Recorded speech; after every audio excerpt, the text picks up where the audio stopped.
হত্যার সময় খোয়া যাওয়া সেলিম খানের শটগান উদ্ধার হলেও পিস্তলটি পাওয়া যায়নি।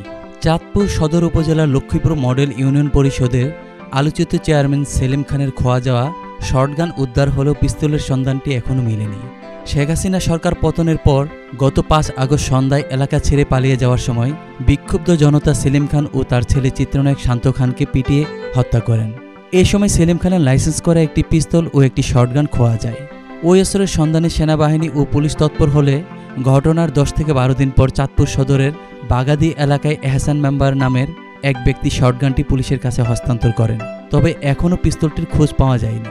চাঁদপুর সদর মডেল থানার ভারপ্রাপ্ত কর্মকর্তা ওসি আলমগীর হোসেন আজ মঙ্গলবার বিষয়টি নিশ্চিত করে বলেন, আমি গত ১ সেপ্টেম্বর এই থানায় যোগদান করি। সেলিম খানের পিস্তল খোয়া যাওয়ার বিষয়টি এখনও অভিযোগ আকারে জানানো হয়নি।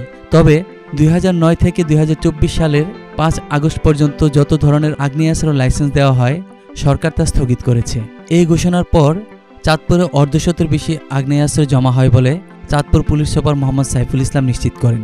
তবে সেলিম খানের হত্যার বিষয়ে বা তার লাইসেন্সকৃত অস্ত্রের বিষয়ে এখনও কোনো অভিযোগ আসেনি। স্থানীয় একাধিক সূত্রে জানা যায়, গত ৫ আগস্ট সন্ধ্যায় সেলিম খান তার দুই ছেলে শান্ত খান ও শাহিন খানকে নিয়ে একটি প্রাইভেট কার করে চাঁদপুর থেকে পালিয়ে ভারতে যাওয়ার চেষ্টা করেন। তারা চাঁদপুর সদর উপজেলায় বালিয়া ইউনিয়নের ফরাক্কাবাদ বাজারে এসে বিক্ষুব্ধ জনতার সামনে পড়েন।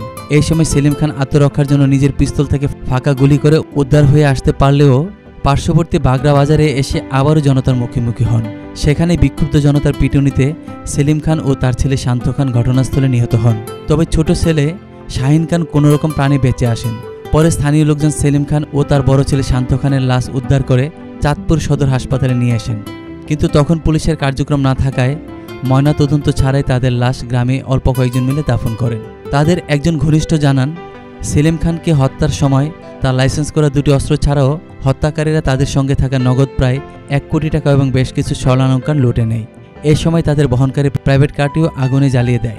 এই ব্যাপারে কথা বলতে লক্ষ্মীপুর মডেল ইউনিয়নে সেলিম খানের নবনির্মিত বাড়িতে গেলে কাউকে পাওয়া যায়নি। তবে আলিশান বাড়িটির ভেতরে ঘুরে দেখা যায় গত ৫ আগস্ট জনতার হামলায় তছনছ হয়ে খালি পড়ে আছে। ওই দিন বেঁচে যাওয়া সেলিম খানের ছোট ছেলে শাহিন খানের মুঠোফোনও বন্ধ পাওয়া যায়।